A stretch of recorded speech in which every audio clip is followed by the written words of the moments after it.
آج لوگ کہتے ہیں ایسے ہو گیا تو ایسے ہو گیا، اور کچھ لوگ تو ایسے ہیں جو یزید کو رضی اللہ کہتے ہیں۔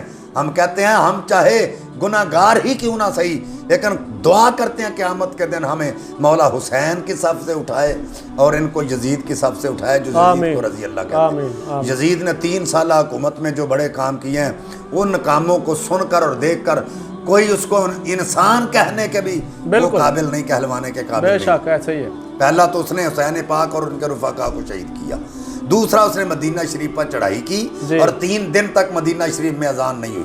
حضور کے روضہ انور سے اذان کی آواز آتی رہی، اور مدینے کی عورتیں لوگوں پر حلال کر دی گئیں، اور مکہ المکرمہ پر چڑھائی کر کے اس نے گھوڑے اور خچریں وہاں بدوائیں جو پیشاب اور وہاں لد کرتی رہیں، وہاں گوبر کرتی رہیں۔ اس نے اتنی اس وقت بے حیائی کا جو ماحول تھا وہ پیدا کر دیا۔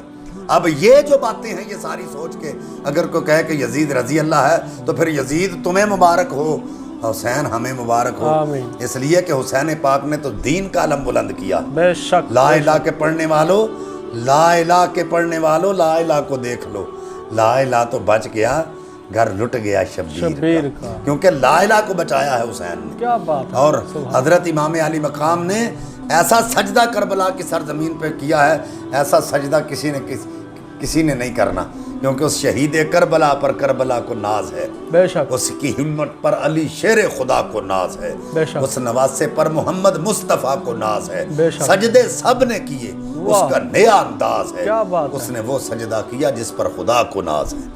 واہ واہ، حسین پاک نے ایسا سجدہ کیا۔ سبحان۔ اور پھر میں حسین پاک کی اس ذات کو سلام پیش کرتا ہوں جنہوں نے آنے والی نسلوں کو یہ بتا دیا، جا الحق و زہق الباطل ان الباطل کان زہوقا، بے شک جو قرآن کی تفسیر اصل میں وہ بیان کر دی۔ اور اللہ تعالیٰ نے یہ سنیوں پر کرم کیا ہے جن کا ذی الحج کا آخری مہینہ بھی قربانی کا ہے اور پہلا مہینہ بھی قربانی کا ہے۔ آخری مہینے حضرت اسماعیل کی قربانی ہے، پہلے مہینے میں حسین کی قربانی ہے۔ اللہ اللہ اللہ۔ جیسے علامہ اقبال نے کہا تھا، غریب و سادہ و رنگی ہے داستان حرم، نہایت جس کی حسین اور ابتدا ہے اسماعیل۔ جو خواب ابراہیم علیہ السلام نے دیکھا تھا اس کی تعبیر حسین کربلا کے میدان میں پوری کی ہے۔ لیکن اب میں یہ بتانا چاہتا ہوں کہ حسین پاک کربلا میں تخت کے لیے نہیں گئے تھے، بہت اچھے، دولت کے لیے، شہرت کے لیے نہیں گئے تھے، بہت اچھے، فقط ایک ہی نظریہ تھا ان کا کہ نانے کا دین بلند، کیا بات ہے، نانے کے دین کی سربلندی کے لیے۔ اور اگر حسین کربلا کی سرزمین پہ اپنی اور اپنے رفقا کی جانوں کا نذرانہ نہ پیش کرتے تو آج دین کسی اور حوالے سے ہوتا، آج کلمہ ہماری زبانوں پہ نہ ہوتا، آج ہم مسلمان نہ ہوتے، اس طرح اسلام میں سانس نہ لے رہے ہوتے، وہاں کچھ اور یہ مذہب ہوتا اور یہ عقیدہ ہوتا۔ تو میرے آقا حسین نے یہ ہم پر کرم نوازی کر دی ہے کہ دین کو بچا دیا ہے، کیونکہ حضور نے فرمایا تھا حسین منی وانا من الحسین، حسین مجھ سے ہے اور میں حسین سے ہوں۔ کسی نے پوچھا حضور کل سے جز تو نکل سکتا ہے، جز سے کل کیسے؟ حسین تو آپ سے ہے لیکن حسین سے آپ کیسے؟ تو حضور نے فرمایا آج سے لے کر کربلا تک حسین مجھ سے ہے، کربلا سے لے کر قیامت تک میں حسین سے ہوں، کیونکہ حسین نے میرے دین کو بچایا ہے اور میرا نام قیامت تک زندہ کرنے والا حسین ہے۔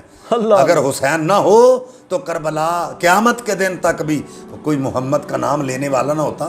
حضرت امام زین العابدین نے اسی لیے تو کوفے میں دربار یزید میں یہ کہا تھا، جب بیان کر رہے تھے تو اذان کی آواز آئی، تو جب اشہد ان محمد رسول اللہ کے کلمے بلند ہوئے تو امام نے کہا ارے یزید سن، یہ نام تیرے نانے کا ہے یا میرے نانے کا ہے؟ واہ واہ، یہی تو کہا یہ تو تیرے نانے کا ہے۔ ہے، کہا اگر میرے نانے کا ہے تو اسی نام کی سربلندی کے لیے تو ہم نے اپنی جانوں کا نذرانہ دیا ہے، یہ نام قیامت تک کسی طرح بلند رہے۔ سبحان اللہ، سبحان اللہ، کیا بات ہے۔